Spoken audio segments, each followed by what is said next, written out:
Imagine needing a really complex reconstructive surgery about 2,500 years ago. Oh, wow. Yeah, that sounds rough. Right. I mean, forget the sterile hum of a modern hospital. There's no electricity, no synthetic anesthesia, definitely no monitors tracking your vitals. Most people would probably picture a scene straight out of, like, a medieval horror movie. Exactly. Just brutal hacksaws, maybe some boiling pitch. It sounds like an absolute nightmare. He really does. But what if you were introduced to a surgeon back then who could actually, perfectly reconstruct a severed nose? Using actual vascularized tissue flaps. Yeah. Or safely dislodge a cataract so someone could see again.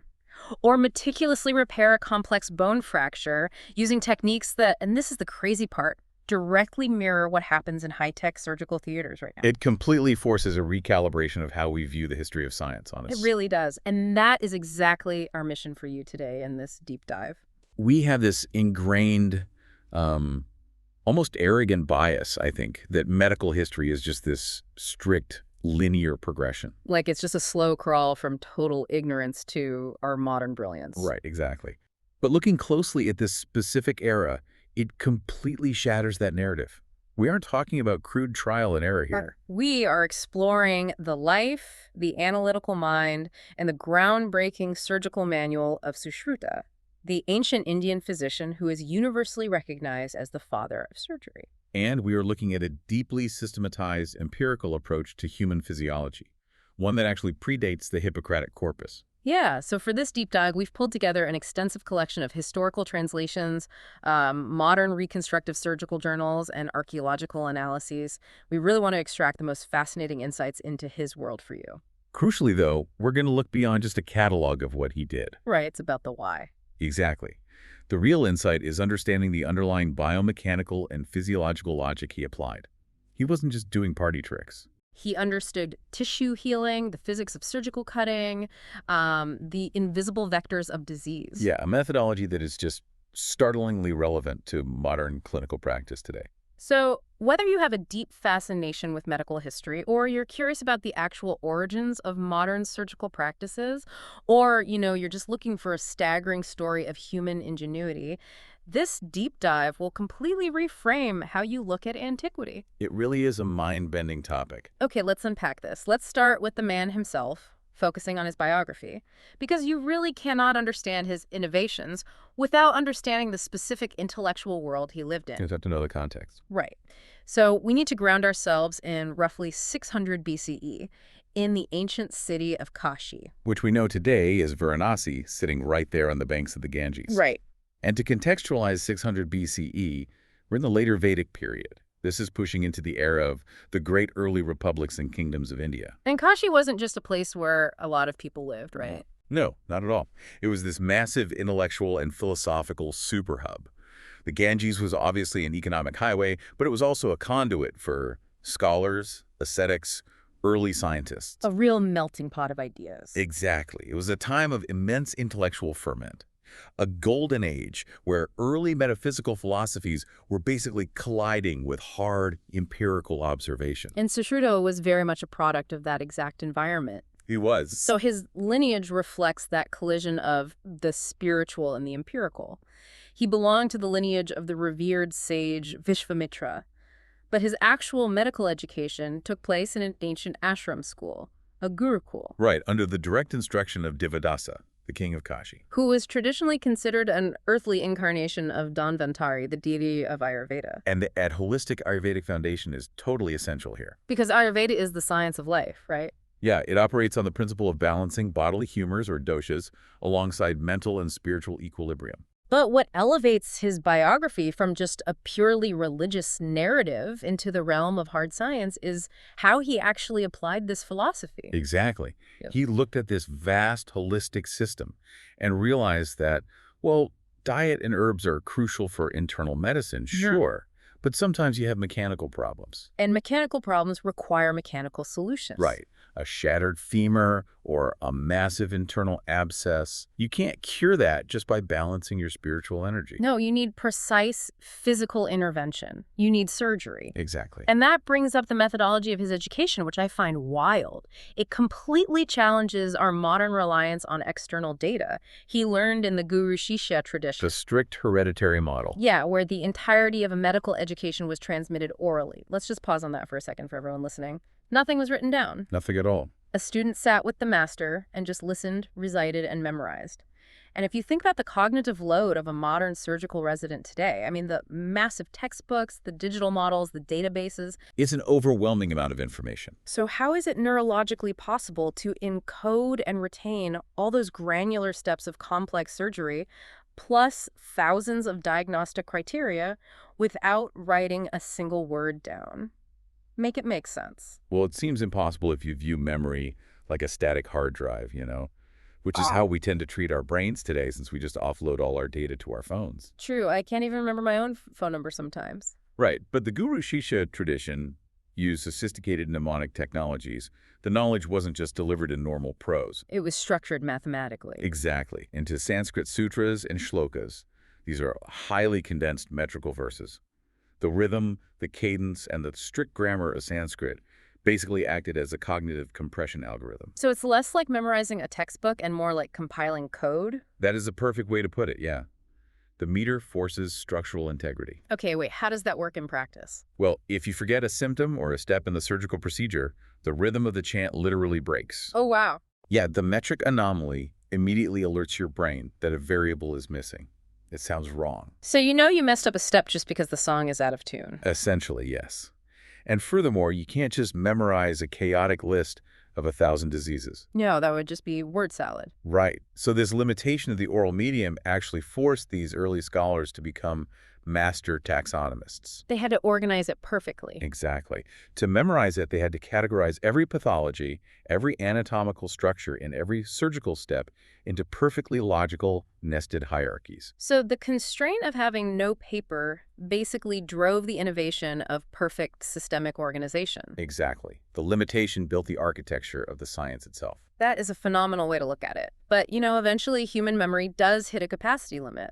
Or maybe he just recognized the need to standardize this knowledge so it could spread. Yeah, he wanted to reach beyond just his immediate students. So he executed what must have been just a monumental task. He compiled and codified these oral teachings into text, creating the Sushruta Samhita. And honestly, referring to the Samhita as merely a book drastically undersells what it is. It's an encyclopedia. A massive medical encyclopedia. Yeah. It laid the groundwork for operative surgery.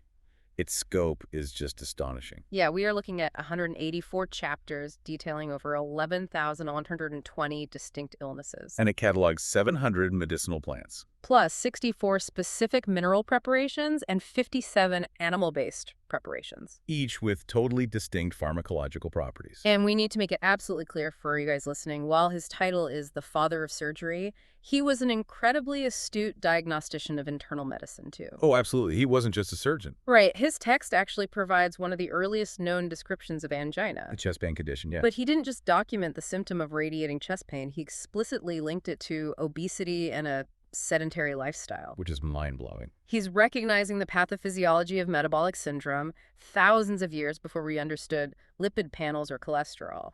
His epidemiological observations were equally sharp. Long before the 19th century formulation of the germ theory of disease, he observed the environmental vectors of transmission. He noticed how things were spreading. Yes.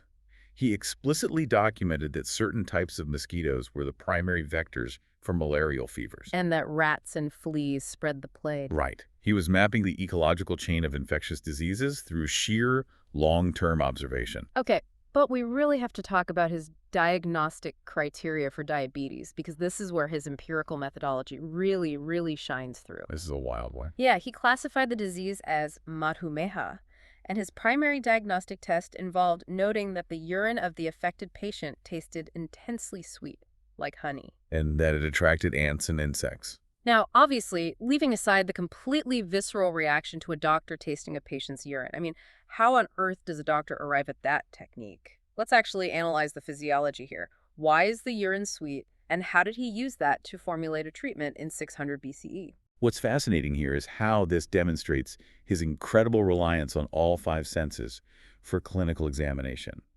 To understand the brilliance, we have to look at renal physiology. Okay, break it down for us. So, in a healthy person, the kidneys filter glucose out of the blood, and then they completely reabsorb it. So none of it ends up in the urine. Right. But in a diabetic patient, the blood glucose levels are so chronically elevated that they exceed the renal threshold. The kidneys just get overwhelmed. Exactly. The transport proteins fail, and the excess glucose literally spills over into the urine. So Sushruta, who obviously didn't have chemical assays or lab tests. No, he utilized the ultimate biological sensors available to him, his own sense of taste and smell. And his observation of insect behavior, because the ants wanted the sugar. Exactly. He recognized this sweetness not as a quirk, but as a severe metabolic failure. And his prescribed treatment wasn't just some herbal remedy. He heavily emphasized rigorous physical exercise as a primary intervention. Which is astounding.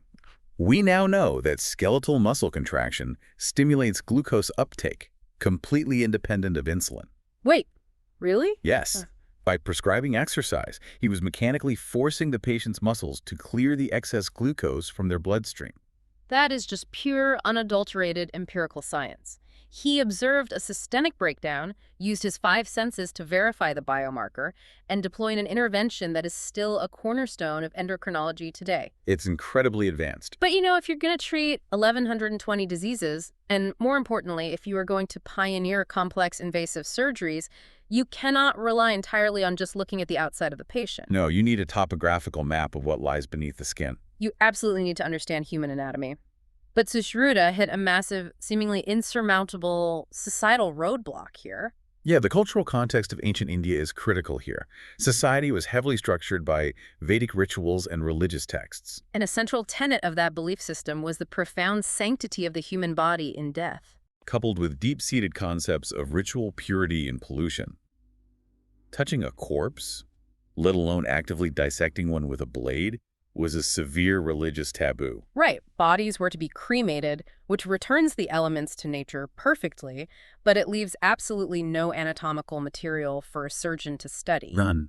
So you have a surgeon who desperately needs to understand the intricate routing of nerves, blood vessels, and ligaments so he can perform safe surgery. But he's living in a society that strictly forbids taking a knife to a corpse. It's a huge paradox. How did he bypass this? I mean, he didn't just defy the religious authorities, right? He engineered this biological loophole known as the river method. The river method is an absolute masterclass in lateral thinking. He designed a protocol that respected the strict letter of the religious law. Which basically forbade cutting flesh with a weapon or a tool. Right, but he still needed to expose the deep anatomical structures. So first, the selection of the cadaver was highly specific. The subject had to be under 100 years old. Okay, that makes sense. And they could not have died from a chronic wasting disease or from acute poisoning.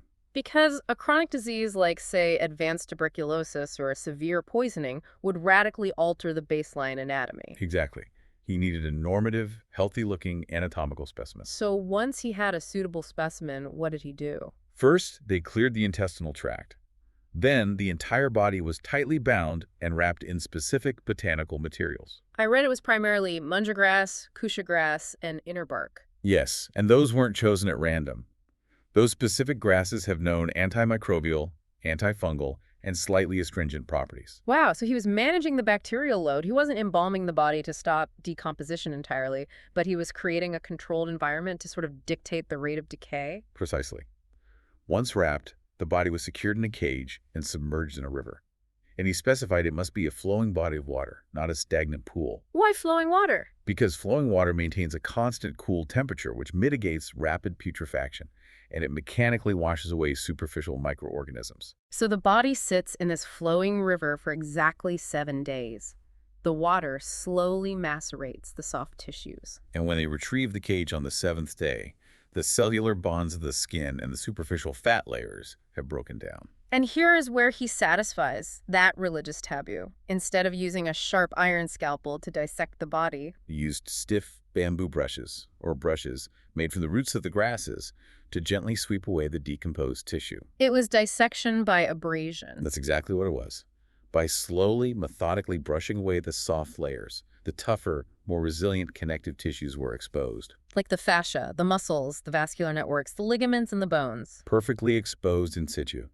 He could map the exact routing of a major artery without ever technically cutting the sacred corpse. That is just incredible. And the crowning achievement of this meticulous abrasive dissection was the mapping of the marmas. Yes, the marmas. Now, this is a concept that often gets misunderstood or kind of mysticalized today, but Sushruta's approach was highly, highly anatomical. Very grounded in physical reality. He identified and mapped 107 distinct marmas, which we can translate as vital, vulnerable, anatomical spots. Right, and we have to look at his taxonomy here. He didn't just create a random list of 107 weak points He categorized them. based on their underlying anatomical structures. So he classified them into mamsa marmas, which are fleshy or muscle points, scira marmas, vascular points involving major veins and arteries, Snayu marmas for ligaments, asti marmas for bone points, and sani marmas for joints. and more importantly for a practicing surgeon, he categorized them by the physiological consequence of injuring that specific point. Which is brilliant for trauma care. Yeah, he mapped a category called sadia pranatara, which translates to points where deep injury causes death within a 24-hour window. This isn't mysticism at all. This is early trauma surgery classification. Let's actually look at the anatomical reality of some of these points, because it's fascinating. A perfect example is his description of the Kishpra marma.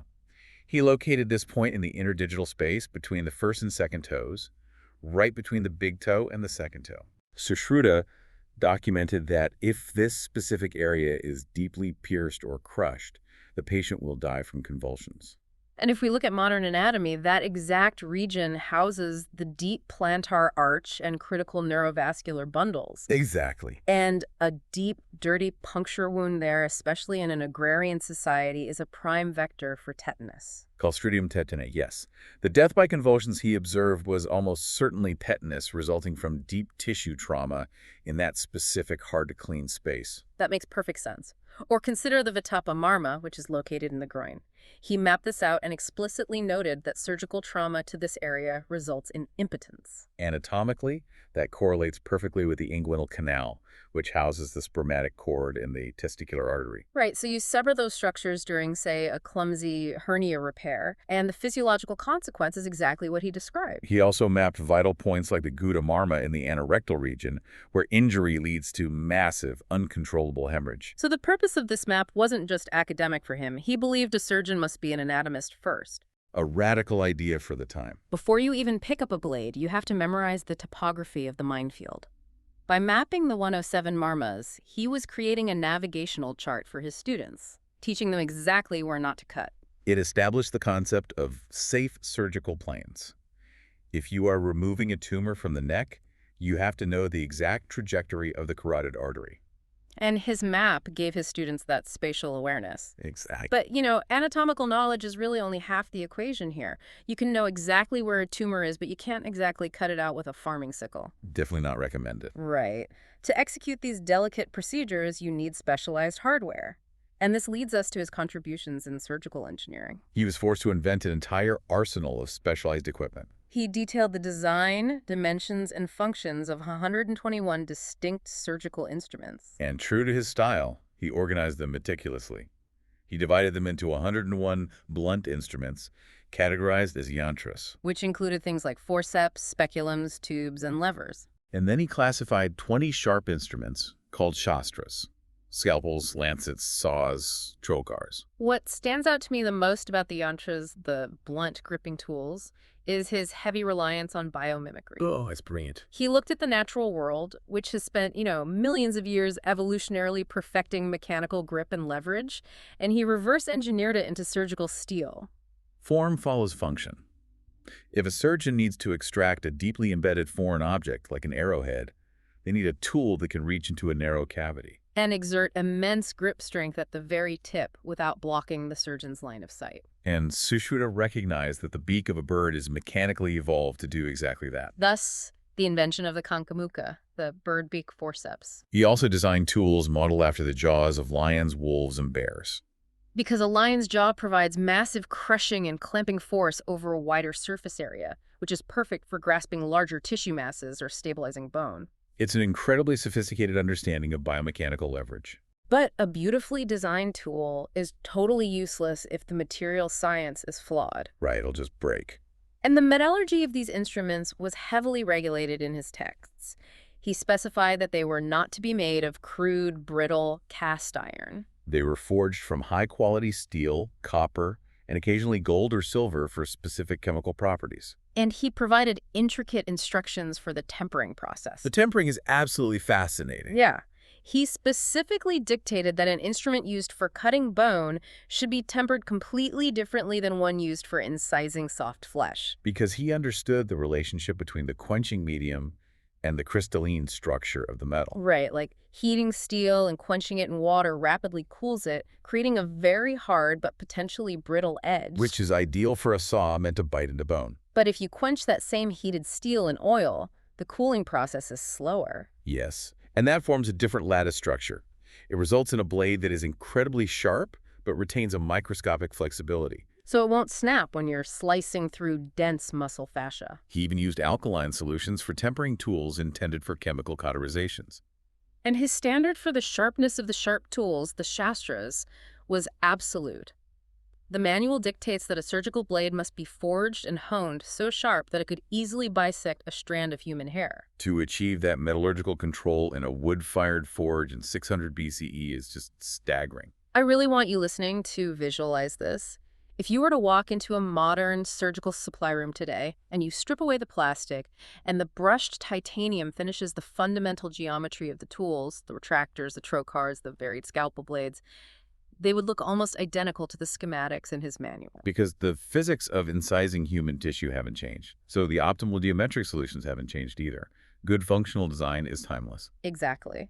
Yet, despite engineering this massive, sophisticated arsenal of 121 perfectly tempered tools, Sushruta held this deeply philosophical, almost humbling view. Yes, he wrote that despite all of these inventions, the human hand remains the foremost, the most important, and the most indispensable surgical instrument. Because a scalpel possesses no judgment. It has no tactile feedback loop. The instrument is entirely subordinate to the sensory intelligence and the dexterity of the physician's hand. Without the hand to interpret tissue resistance, the tool is just a piece of inert metal. Exactly. Which naturally leads us to probably the most terrifying bottleneck in medical history. Training. Yes. You have the memorized anatomical map, you understand the marmas, and you hold a finely tempered scalpel capable of splitting a hair. But how on earth do you safely train a 19-year-old novice student to coordinate their hands to use that blade on a living, breathing human being? The great pedagogical dilemma of surgery.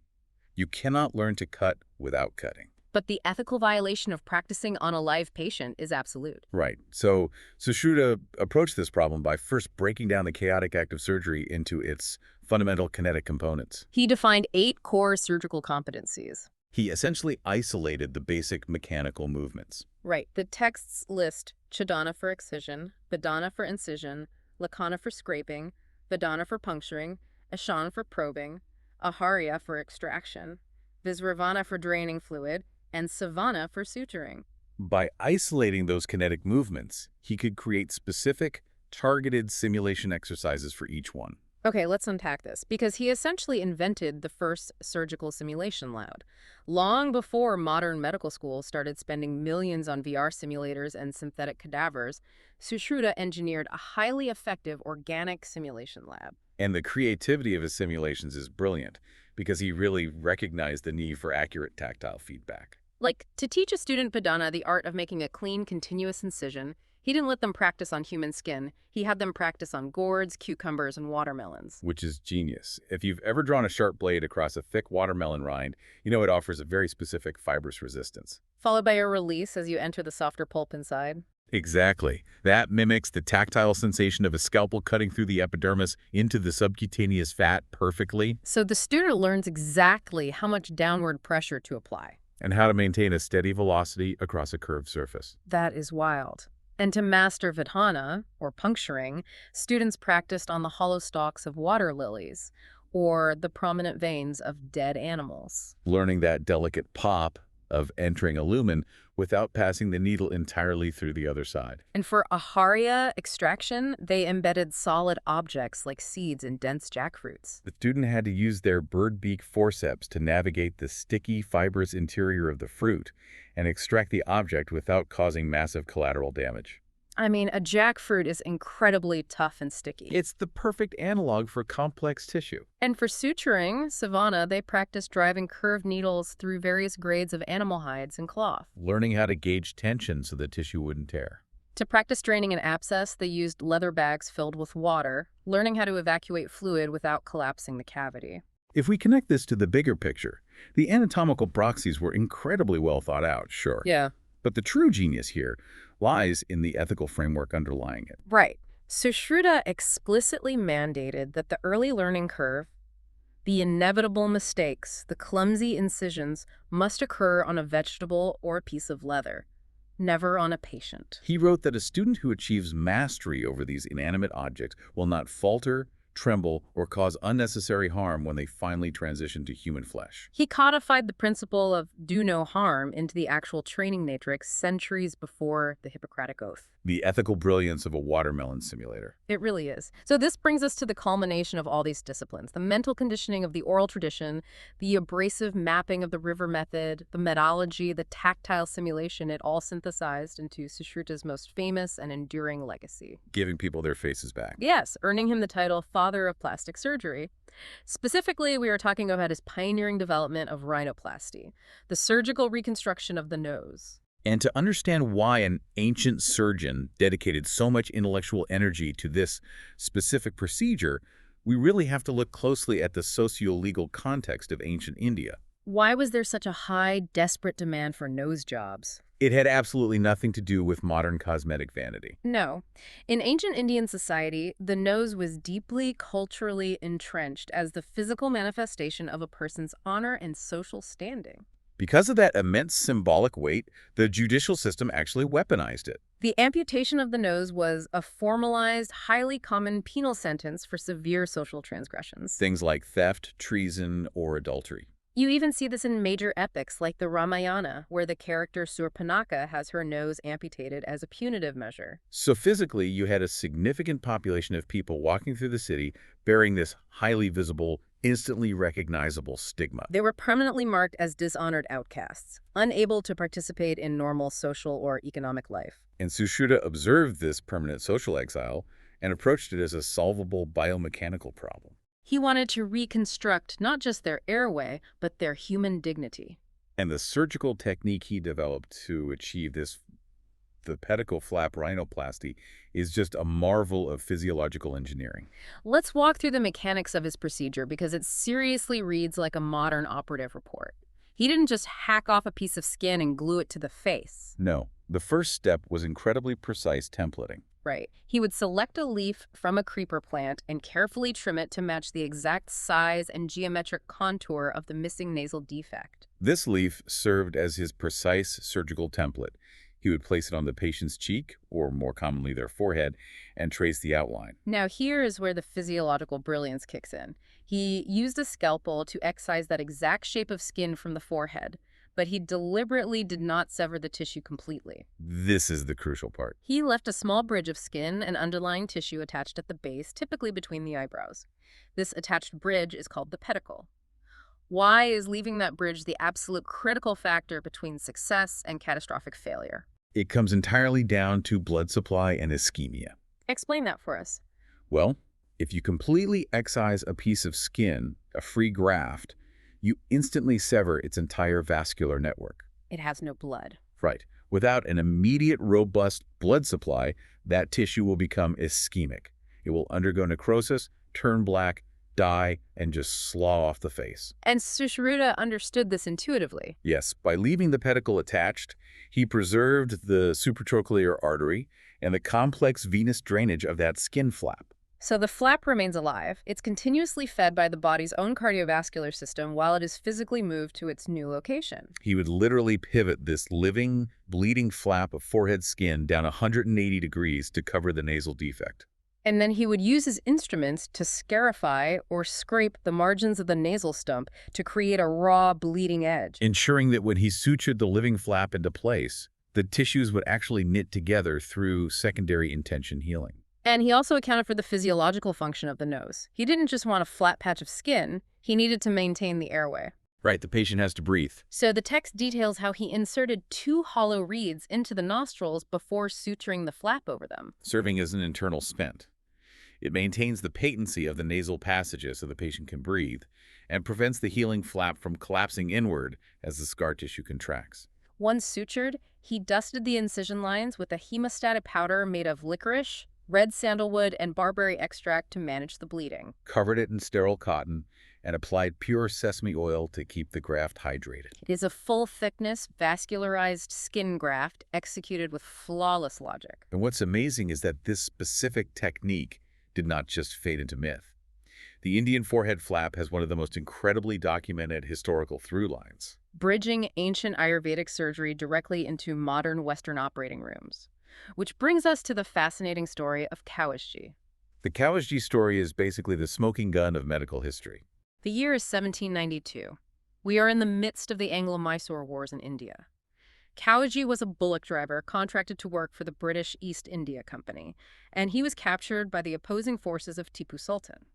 And as a punishment for his collaboration, Tipu Sultan's soldiers amputated Kawasji's nose and one of his hands. Kawasji actually survived this massive trauma, and he lived without a nose for roughly a year. Eventually, seeking restoration, he traveled to Pune, where he found a practitioner to perform the reconstructive surgery. But crucially, the man who operated on him was not a formally trained Ayurvedic physician.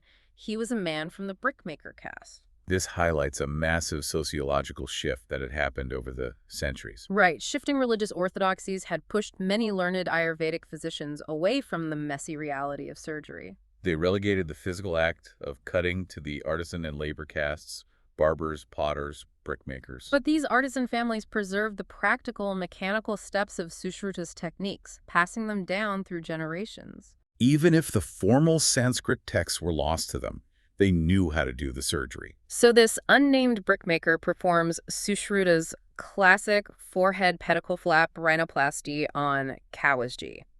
But by absolute historical chance, 2 British medical officers, Dr. James Finlay and Dr. Thomas Crusoe, were stationed in Pune. And they were invited to witness the operation. They literally stood in the room and watched an indigenous artisan flawlessly execute a vascularized tissue rotation that Western medicine hadn't even conceptualized yet. They must have been utterly astounded. They documented the entire procedure, taking detailed notes and illustrations of the pedicle flap, the wax templates used, the healing process, and they sent this account back to London. In October of 1794, this detailed surgical account, along with engravings of Kawasji's reconstructed face, was published in the Gentleman's Magazine in London. And that single publication acted as a massive catalyst. It sent shockwaves through the European medical establishment. A British surgeon named Joseph Constantine Carpew read that article, spent years studying the biomechanics of the Indian flap on cadavers, and eventually performed it successfully in London in 1814. And from there, the technique just exploded across Europe and the Americas. It directly launched the modern field of plastic and reconstructive surgery. The direct lineage of a modern reconstructive surgeon goes straight back through Carpew, through the unnamed brickmaker, all the way to Sushruta's ashram in Kashi. It is a profound example of how functional knowledge survives. It really is. But we must emphasize that Sushruta's surgical brilliance extended far beyond just plastic surgery. Oh, definitely. He tackled internal organs, and more impressively, he tackled the invisible systemic threats of the operating room itself, pain and infection. Let's dive into his operative care, starting with ophthalmology, because the eye is arguably the most unforgiving organ to operate on. Sushruta is widely credited as the first surgeon to ever perform and document cataract surgery. A cataract is the opacification of the eye's crystalline lens, usually due to aging or trauma. The lens becomes cloudy, blocks light from reaching the retina, and eventually leads to functional blindness. And modern cataract surgery involves, microscopes, ultrasound, inserting a synthetic lens. Yeah, highly advanced tech. Sushruta had none of that. So he had to physically alter the anatomy of the eye using a technique called couching. He engineered a highly specific, very fine needle called a shalaka. And the procedure required immense environmental control. He specified it must be done in a well-lit room, usually early in the morning, and the patient had to be perfectly restrained. The biomechanics of couching are intense. He would instruct the patient to look at their own nose to position the globe of the eye perfectly. And they would pierce the sclera, the white of the eye just outside the cornea. Navigating strictly by feel, he would advance the needle inside the eye until he reached the cloudy lens. And he didn't try to pull the lens out. He used the needle to systematically apply pressure and break the delicate suspensory ligaments that hold the lens in place. Once those were severed, he would physically push or couch the cloudy lens down and out of the visual axis, basically burying it in the vitreous humor at the back of the eye. And the moment that opaque lens drops out of the way, the visual axis is cleared. Light instantly hits the retina again. Now, obviously, without the lens, the patient would be extremely farsighted. Yeah, they'd lack fine visual acuity. But they went from seeing only dark shadows to being able to navigate a room and live independently. In 600 BCE, restoring that level of vision was nothing short of miraculous. But driving a needle into a conscious patient's eyeball, the panic, the pain, it must have been unmanageable. How did he stabilize a patient physiologically without modern anesthetics? He was a very early pioneer of perioperative sedation. He understood that a thrashing, screaming patient was a danger to themselves and the surgeon. So his protocols dictated that patients undergo operations only after consuming a substantial meal and being administered strong, intoxicating wines. He noted that a patient who is heavily intoxicated does not faint from the shock of the incision and has a massively blunted pain response. Beyond alcohol, the text suggests the inhalation of cannabis fumes, using the psychoactive properties for muscle relaxation and anxiety relief. And the oral administration of preparations containing opium and henbane. Henbane contains scopolamine, right, which induces a sort of twilight state of amnesia. Yes. He was utilizing complex pharmacokinetics to chemically isolate the patient from the trauma of the surgery. He was chemically restraining the nervous system. But, sedation only solves the problem during the surgery. The true killer of surgical patients throughout history isn't the scalpel, it's what happens 3 days later. Infection. Opening the dermis is an open invitation to environmental bacteria. Before the 19th century, post-operative sepsis was basically an accepted occupational hazard. But this is where Sushruta's observational genius truly outpaces his era. Thousands of years before Louis Pasteur identified microbes, or Joseph Lister sprayed carbolic acid, Sushruta deduced the presence of invisible pathogenic agents. He referred to them conceptually as rakshasas, or invisible demons that corrupted wounds and caused putrefaction. He didn't have the microbiological vocabulary, but he mapped the causal relationship perfectly. If a wound is exposed to the air, it rots. Therefore, something in the environment is causing the rot. So he instituted aggressive, mandatory antisepsis protocols, most notably a practice called dupana, which translates to fumigation. The environmental control was rigorous. He mandated that the surgical theater and the recovery rooms be continuously fumigated. They would burn specific botanical mixtures on hot coals, primarily white mustard, neem leaves, and various rock salts. And if we look at the biochemistry of that smoke, neem leaves contain potent phenolic compounds and volatile oils that have proven antibacterial and antiviral properties. By filling the room with this dense medicinal smoke, he was literally aerosolizing antibacterial compounds, drastically reducing the airborne microbial load. He also sterilized his steel instruments using salt, mustard, and heat before every single procedure. It is the earliest documented system of operating room asepsis. He observed the clinical outcomes. Wounds healed better when the room was fumigated, and he codified it into law. But providing a student with a perfectly sterilized needle and the chemical means to sedate a patient creates a really dangerous power dynamic. It absolutely does. Technical skill without a moral compass transforms a surgeon from a healer into a butcher. Sushruta was acutely aware of this psychological trap, and he dedicated a massive portion of his manual to establishing a rigid code of medical ethics. He deeply understood the asymmetry of power in medicine. A patient in pain is vulnerable, desperate, and heavily dependent on the physician. The concept that shocked me the most in these texts was his uncompromising stance on informed consent.